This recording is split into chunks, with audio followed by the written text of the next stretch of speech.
I got that flow, I got that swag, I got that that your mama wish she. 歡迎大家收睇香港觀察報第一個原創節目1850拆解愛。咁咧，今集已經係第6集啦。阿 K-Man，我哋今日嘅主題乜嘢啊？我哋今日講咧老夫老妻，咁老夫老妻有咩好講咧？就係冇嘢好講啊！係真係，因為咧熱戀期嘅時候咧就會成日傾電話啊、message 對方啊，咁都叫做唔會覺得嘥時間啊，好多話題啊，好想同對方講多啲嘢，或者想知道對方而家做緊啲咩等等。但係咧就過咗一段長嘅時間啦，不論有結婚冇結婚都好啦，多數都係同居或者結點都好啦，就係太長時間之後咧就各自各變得，即係就係話冇再去嗰個叫做咩啊火花，其實就係火花，有冇嘢講都係其次，係冇火花，咁咧就會變做平淡如水，又唔係唔中意，又唔係好似又真係冇咗對方唔得，因為你中我，我中你有你，但係就唔似愛情咯，即係好多就會同我講就係話已經由愛情變做屋企人啦咁樣。咁咧就首先就問下啦，你咧阿 Abby 啊，有冇叫過一段時間？因為你話拍長拖嘛，記得係，因為我過往咧都係拍長拖嘅，咁我自己咧就習慣咗，其實唔係熱情嘅，因為我一開始已經熱情啊，唔係一開始熱情，咁但係我習慣咗咧，即係學你話齋老夫老妻嘅感覺，我自己就覺得。唔同嘅年紀，譬如我當你10幾歲同呢個人一齊，你20幾歲可能奮鬥你嘅事業，你事業你都可以分享噶嘛同佢。咁你30歲可能你就組織家庭，咁你亦都會有新鮮感噶嘛，即係你冇試過以前有小朋友噶嘛，10幾歲嘅時候，咁所以你不停轉換年齡層嘅時候，你都會有新嘅嘢。最緊要係一齊進步，就會有唔同嘅嘢可以發生翻。即係你係冇一個平淡如水嘅感覺。唔會嘅，除非大家都退步，跟住大家又唔退步咪有嘢講咯，退步先嗌交啦，係嘛？即係呻咯。哦，係，我自己就覺得大家一齊進步就會有唔同嘅火花可以再重現咯。但係你話大家進步呢個進步唔係一個可控範圍啊嘛。一來你進步到，對方又未必進步到，或者對方進步到，要同頻咯，同頻咯。哦，呢個真係天作之合啦。係。好啦，阿 Fanny 咧。你嗰邊？基本上咧，拍拖比較少，同埋有時咧，雖然有一個都拍咗好耐，但係因為唔係成日見面啊，都有4-5年嘅，因為唔係成日見面嘅，即係我一個禮拜有幾日見面，咁有時又即係唔係同居咯？咁我都要翻屋企瞓覺嘅，咁又未至於有咁樣嘅情況，相反地，我覺得可能對方有時可能。係佢自己想冷淡多過係你冇嘢講咯，係啦，即係可能佢識咗第二個，咁可能佢會冷淡啲，或者佢有呢啲咁樣嘅行為咯。但係如果你話正常咁樣拍拖，好似佢咁，喂，每一日我哋都有啲嘢發生㗎嘛。好似我同有啲 friend 一齊，其實每一日發生，我每一日都好多嘢分享嘅。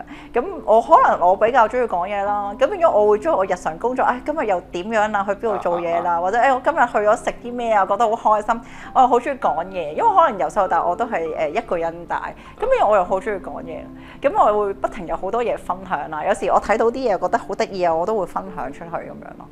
有冇試過就係男朋友係好 I 啊？即係咧佢唔係唔想講，佢係覺得佢冇諗過呢啲嘢值得講，然後久而久之而冇話題。咁如果佢冇講，我都唔知佢想講咩啊？係啊，就係佢冇講咯。所以就係因為佢冇講嘅時候，你會唔會話即係單方面你輸出，然後佢就冇乜。即係我啊、係啊，即係好似話題終結者。因為我有時自己都中意喺度沉醉於追劇㗎。咁佢唔得閒理我，不如我自己去追下劇先啦，趕時間。同埋就係有時我自己個人啦都好主動，即係我覺得有啲問題嘅時候，我直接就問：喂，你係咪唔中意我啊？或者其實你想將來大家再發展會係點啊？如果你咁樣咧，我哋好難可以再發展落去。即係等於我都話啦，有咩直接講啦，冇必要喂，我又諗下你啊，估下你，估下，我覺得估下唔係咁健康嘅發展呢個感情，除非喂我都唔中意你，是但啦，我可有可無冇理佢咯。都好果斷啊嚇！咁其實咧，好多人咧就係點解會走向平淡咧？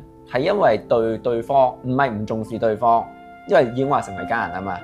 其實就係話太過了解對方啊，即係話呢啲嘢我嗰時係一種叫奉旨啊，應該話奉旨就係話我唔講，你都知我想點㗎啦，以為或者話我公司我呢份工都返咗5、6、7、8年咯，有咩新鮮嘢值得分享啦？或者就算真係有新鮮嘢啦，其實嗰啲新鮮嘢咧就唔係好嘢嚟嘅，我唔想將啲叫公司嘢帶返屋企啊。咁樣咧就會令到對方咧少咗一個了解你同埋關心你嗰個機會。呢啲情況係多數發生喺男性身上，就係唔想講咁多啦。即係或者佢翻到屋企咧係咧想做個休息。我諗睇下對方又開唔開朗啦，因為我本來係一個好開朗嘅人嚟嘅。咁我過往嘅男朋友咧都係唔係點出聲嘅，咁佢咧就會係我嘅樹窿啊。即係我就算可能有時同啲女仔 friend 傾偈，其實佢豎起隻耳聽緊嘅，或者我有啲工作唔愉快咧，我都會當佢樹窿。可能佢冇咩回應我嘅，咁但係我都會係咁喺度講啊。咁講完佢唔應我，其實冇嘢。我本來就係多嘢講嘅人，同埋我係比較幽默嘅。可能我講完啲笑話，佢喺度笑，咁我就當佢回應咗我噶啦。最緊要你係習慣咯，即係你唔好諗嗰個人係唔愛自己咯。冇錯。其實咧好多尤其是男性啦，應該咧諗多啲就係話既然呢個人同你一齊咁耐啦，咁咧如果你係想佢行落去咧，如果你哋乜嘢都唔做啊，咁樣咧即係叫做即係愛情咧，其實好似存款咁樣，你兩個咧會消耗呢個存款，但係咧其實要做翻啲嘢咧，去好似入翻錢落去咁樣。咁你入翻錢落去咧，先有得使。但係而家咧，如果呢個互動咧，即係你回想下你最初一齊嗰陣時咧，你哋兩個都會花心機去讓對方開心咧，咁咧呢個互動咧就良性咧，嗰個存款咧就會不斷咁樣增加。但係後來咧就係因為冇呢個需要，最重要就係冇需要啊，因為我哋兩個關係穩定啊嘛。然後咪唔需要再追求，冇呢個追求回事嘅，就係咁咯。如果你肯願意再抱咗一個叫做追求對方個心態咧，去維持段關係，又或者咧每日啊，即係呢個小建議啊，就係每日無論係發生咩事，有冇話題，就要分享每個人由5分鐘，即係一個人講嘅啫。對方唔應嘅直頭，然後咧對方又講5分鐘，大家講晒啦。呢啲講嘢可能係好無謂嘅嘢啊，可能係公司嘢啊，可能係對社會八卦嘅事情啊，或者我有新嘅興趣啊，諸如此類啊。咁樣咧就互相分享，分享完之後咧就過咗呢2分鐘10分鐘啦，完咗啦，先至回應咯。咁點解要提到就係話嗰5分鐘嗰10分鐘內唔回應咧？因為其實好多人咧唔講咧，其實唔係一開始唔講噶，係開頭講，對方反應麻麻，然後咧不斷講，對方反應都係麻麻，甚至冇反應或者負面反應咧，就會決定，我都係唔講啦，講你都冇用。